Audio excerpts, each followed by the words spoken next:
The CDC estimates that there is around 21.5 million Americans suffering right now from depression. That's a lot of people. So let's talk about depression.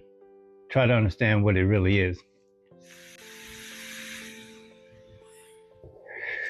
So depression is a term that's often thrown around, but do we really know what it is? A lot of people don't. I didn't. I had it for years. I still got it. It's more than just a feeling or a feeling that you're down. It's a complex mental health disorder that affects millions of people worldwide. Understanding depression is crucial because it impacts not just people, but it also affects their families. By grasping its nuances, we can better support those who are struggling and work towards creating a more empathetic society, I guess. That's a tall order, though. World's in absolute chaos right now. But one of the biggest issues with depression is the misconceptions surrounding it. Right? People think it's just a feeling. Many people think it's just a matter of snapping out of it. Just think happy thoughts, but that's far from the truth. They think that it's only triggered by major life events, like losing a loved one or experiencing a traumatic event. But depression can sneak in on you without any obvious reason. These misunderstandings can prevent people, especially your family, from helping or seeking help, making it even harder to address. Another misconception about depression is that people that they're weak. You often feel ashamed or embarrassed to talk about it, in fear that others will judge you. And you're right, motherfuckers do judge you. But depression is an illness. It's just like cancer or diabetes. It requires treatment sometimes. We're making it harder for people to open up and get the help that they need because of the misconceptions and the way society views depression. When people don't understand that they have depression, they might say hurtful things. Especially the people that don't understand will say hurtful things to somebody who's dealing with depression. They might tell them to toughen up or get over it. These people are not realizing that it's a serious mental condition that usually requires professional help, which I recommend. This can lead to feelings of isolation, making it harder for people to talk about. The lack of understanding can also affect the relationships that they're in with their significant other, friends, their family. These people might not know how to support them, people that are dealing with depression. Feelings of frustration and helplessness is 24/7. If you know somebody who's suffering with depression, support them. Don't talk down to them. Depression can come in many forms. Major depressive disorders tend to be persistent.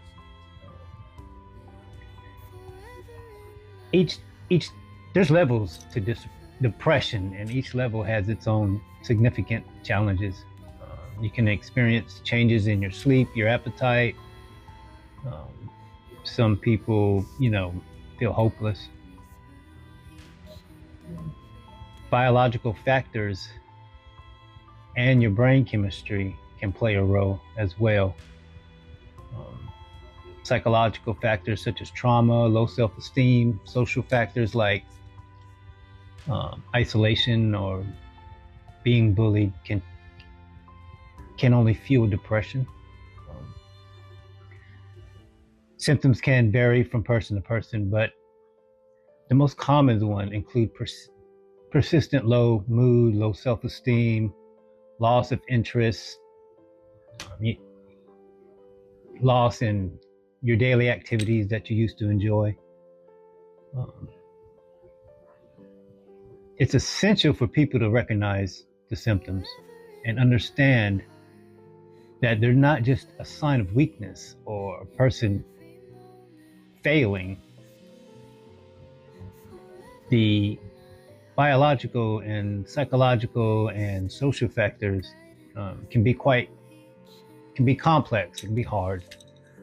Someone with a genetic predisposition to depression might experience a trigger like a traumatic event, things that set off a depressive episode. Someone who's struggling with social isolation might develop depression as a result.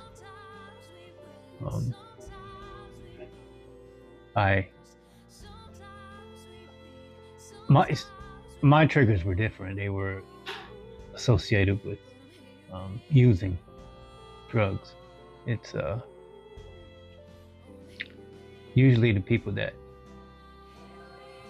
are dealing with addiction and depression, the triggers are literally everywhere.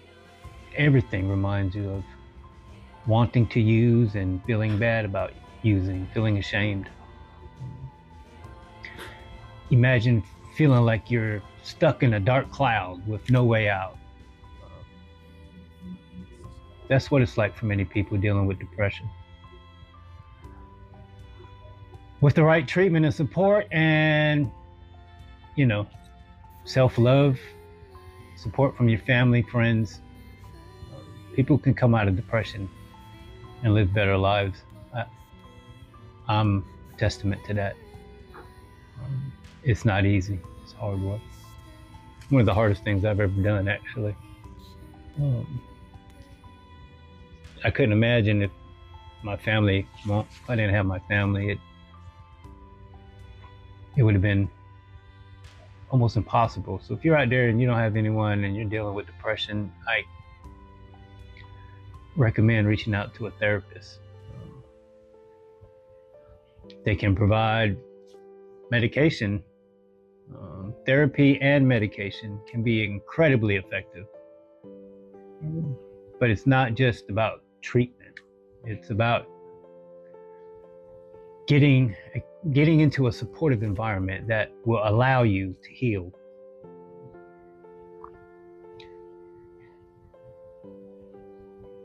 By sharing I know this is hard, by sharing your stories and experience, it was hard for me. You can help break down the stigma and create a more understanding of your own issues, and you can better deal with it rather than suffering in silence, which is what I did, actually, from a complete idiot. Depression is a complex mental health disorder, clinical, and it's very misunderstood by the public. It can come in many forms with various symptoms and contributing factors. The first step is to understanding that you're depressed. And if you know somebody who could be depressed, approach it with empathy and compassion. Like I said, there's 21 million people dealing with it right now, and that's just a lowball estimate by the CDC. It's probably way more. If you're interested in learning more about mental health, I have more videos coming out on it. Like I said, I believe that is one of it's like the jump off point for all your other things that you're dealing with. if we can start with the depression and work our way out, it'll improve the other areas of your life. At least it did with me. And I still have some depression issues too. Like I said in my last video, I'll probably get some therapy as well. I'm thinking about it. I'm scared, I ain't gonna lie. My depression stems from my childhood, and I can't imagine that anyone's any different. Probably a lot of people out there have trauma that they received when they were a child, and it's been imprinted on you. And a lot of the things you do from day to day, the way you move, the way you act, how you treat people, the way you think of things, how you make decisions, a lot of that you learned when you was a child. It was imprinted on you by your environment. In my environment, there's a lot of drugs and alcohol in my environment when I was a child. But I got some other videos coming out talking about my childhood and things, in an effort to relate to you guys out there. So, depression is a mental health disorder. It's just like diabetes or cancer or any other type of disease. That's why you just can't snap out of it. And when people say snap out of it, they don't know what they're talking about. So, I've been there. I understand. Anyway, guys, so this is episode 2, I think, of the depression playlist. I'll check you guys out on the next one. You guys have a good day. Be safe out there and get up and fight back. Peace.